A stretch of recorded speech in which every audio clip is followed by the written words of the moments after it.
साथी हैं, हमारी जो माँ बहनें हैं, जो इस मंच को संभाली हुई हैं, जो नरेंद्र मोदी के 56 इंची छाती पे चढ़ करके कमल का फूल मुरझाकर अपने हल की पताका लहरा रहे हैं, उन किसान जवानों को क्रांतिकारी जय भीम कहना चाहता हूं। पूरे देश में वह लोग जो रोटी खाते हैं, पूरे देश में वह लोग जो संविधान को मानते हैं, आज वो किसान के साथ खड़े हैं। वह अंधभक्त जो गोबर खाते हैं, वो इस देश के हुक्मरान के साथ खड़े हुए हैं। मैं सलाम करना चाहूंगा यहाँ की पूरी टीम को, भीम आर्मी के टीम को, आंदोलनकारी समस्त टीम को। मैं नाम सहित परिचित नहीं हूं, लेकिन एक बात कहना चाहूंगा, और वो बात यह है कि जब जब हमारे सीने में जुल्म की निशानी लिखी जाएगी, तब तक हम संघर्ष की कहानी लिखेंगे। इसलिए लिखेंगे क्योंकि हम जिंदा हैं।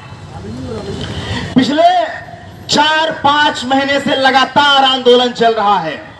पिछले 4-5 महीने से लगातार आंदोलन चल रहा है, लेकिन इस देश के हुक्मरान को समझ में नहीं आ रहा है। एक तरफ खेती और किसानी खड़ा है, दूसरी तरफ अदानी और अंबानी खड़ा है। आपको समझना पड़ेगा कि खेती और किसानी का चौकीदार कोई है तो आप हैं, और अदानी अंबानी का अगर कोई चौकीदार है तो नरेंद्र मोदी है। वो लोग जो आज तिरंगा और देशभक्ति का पाठ पढ़ा रहे हैं, अपने बाप दादा से जाकर पूछें। आजादी के 52 साल तक उन्होंने अशोक चक्र से सुशोभित तिरंगे को फहराया नहीं था। क्यों? क्योंकि उनको लगता है कि 3 कलर या 3 रंग अशुभ होता है, या इनको अशोक चक्र से समस्या है। वो लोग जो इस मुल्क में नफरत की बीज बोना चाहते हैं, वो लोग गेहूं की खेती से नफरत करते हैं, वो लोग जो मशरूम की खेती का करके, जो मशरूम की रोटी खा करके अपना चेहरा लाल करते हैं, वो आज किसानों के गाल पर तमाशा मारने को आतुर हैं। इन्हें समस्या किस बात की है? भाई साहब, किसान हर साल आप 26 जनवरी मनाओगे, वो भी वो लोग जिनके बाप दादा आजादी की लड़ाई में नाखून कटाने का योगदान नहीं दिए, वो हमें देशभक्ति का पाठ पढ़ा रहे हैं। एक चीज समझना होगा कि ये किसान की लड़ाई नहीं है, ये भारत के संविधान की लड़ाई है, ये विधि और विधान की लड़ाई है, ये हम सब की लड़ाई है, ये इंसान की लड़ाई है। इसलिए शुरुआत से लेकर और आगे तक लगातार भीम आर्मी इस आंदोलन को समर्थन करने आई है, इसलिए क्योंकि हम बाबा साहब को मानने वाले लोग हैं। वह लोग जो इस मुल्क में खेती किसानी की फिक्र करते हैं, आज वो किसानों के साथ खड़े हैं। 3 कानून पारित हुआ है। पहला कानून सरकारी मंडियों को खत्म करने को आतुर है।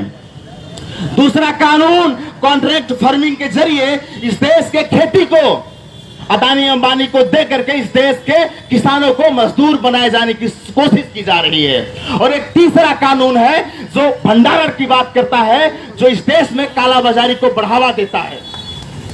इसी 3 कानून के खिलाफ इस देश के लोग खड़े हुए हैं। मैं सलाम करना चाहूंगा इस देश के समस्त आवाम को, क्योंकि जो टीवी चैनल में बैठ करके लड़ाकू बंकर के रूप में एंकर लोग इस देश को नफरत की जागीर में बांट रहे हैं, जो जहर की खेती कर रहे हैं, ऐसे में आप लोग सोशल मीडिया उठाइए और आप पत्रकार बनाइए, मारिए थप्पड़ अर्नब गोस्वामी जैसे दलालों को और सिखाइए सबक कि हम मोबाइल उठाएंगे और हम ही अपने देश की कहानी लिखेंगे।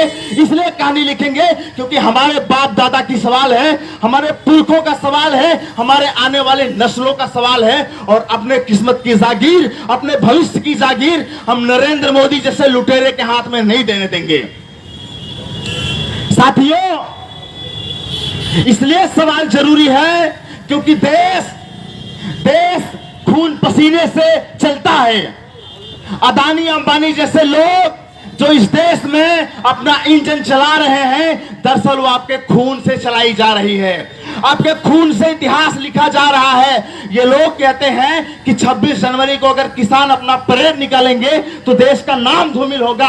150 किसान मर गए, देश का नाम धूमिल नहीं हुआ। शर्म आनी चाहिए। तुमने नोटबंदी के नाम पर कितने लोगों को मारा, याद रखिए, ये झुकेगी सरकार, हर बार झुकी है। बड़े बड़े तानाशाहों की सरकार झुकी है। साहब कांसीराम कहते हैं कि जो हिटलर की चाल चलेगा वो हिटलर की मौत मरेगा। सरकार झुकी है, हमने झुकाया है। SC/ST एक्ट पे छाती पे चढ़ के हमने झुकाया है। 13 पॉइंट रोस्टर पे हमने चढ़ के झुकाया है। CA/NRC के मसले पर हमने सरकार को झुकाया है।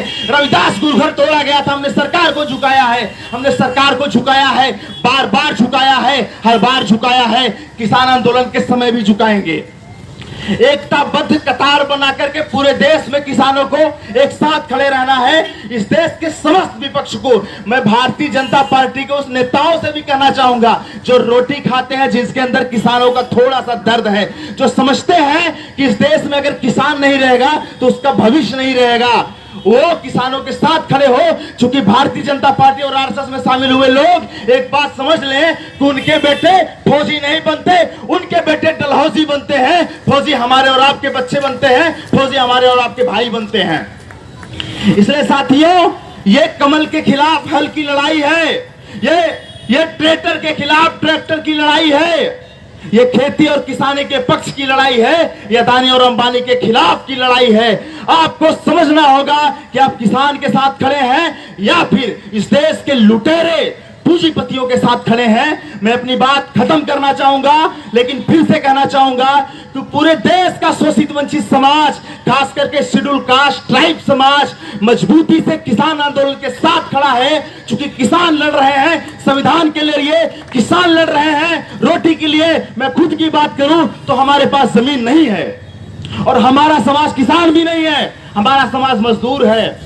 लेकिन हम इसलिए किसान के साथ खड़े हैं क्योंकि हम रोटी खाते हैं। हो सकता है खेती से हमारा नाता न हो सकता है गेहूं की खेती से हमारा नाता ना हो, लेकिन रोटी से हमारा नाता है और यही नाता हमारे आपकी एकता को जोड़ता है। सब लोग मजबूती से किसान आंदोलन का समर्थन करें, इसलिए समर्थन करें कि बड़े बड़े 56 इंची छाती का गुरूर हमने तोड़ा है। सनी देओल के 2.5 किलो के हाथ का गुरूर भी हमको तोड़ना है। मिलकर लड़ेंगे, दमदारी से लड़ेंगे, सीना तान के लड़ेंगे। देखेंगे उसके गोली में कितनी ताकत है, देखेंगे उनके लाठी में कितनी ताकत है। हम बाबा साहब को मानने वाले लोग हैं। वो तलवार आगे करेंगे, वो पुलिसिया लाठी आगे करेंगे, वो पुलिसिया गन आगे करेंगे। गणतंत्र दिवस के दिन वो गणतंत्र स्थापित करेंगे। ऐसे में आपको संविधान लेके खड़ा रहना है, तब हमारी जीत मुकम्मल होगी। पुनः शुक्रिया करना चाहूंगा संचालक महोदय का, आयोजक महोदय का, आप सभी बंधुओं का, राहगीरों का, और उससे दिल से हमें ग्वालियर की धरती पर बुलाने वाले भीम आर्मी के साथियों का, प्रदेश अध्यक्ष का, संभाग प्रभारी का, जिला अध्यक्ष का और यहाँ के समस्त टीम का पुनः शुक्रिया। जय भीम, जोहार, इंकलाब जिंदाबाद, जय मां फातिमा।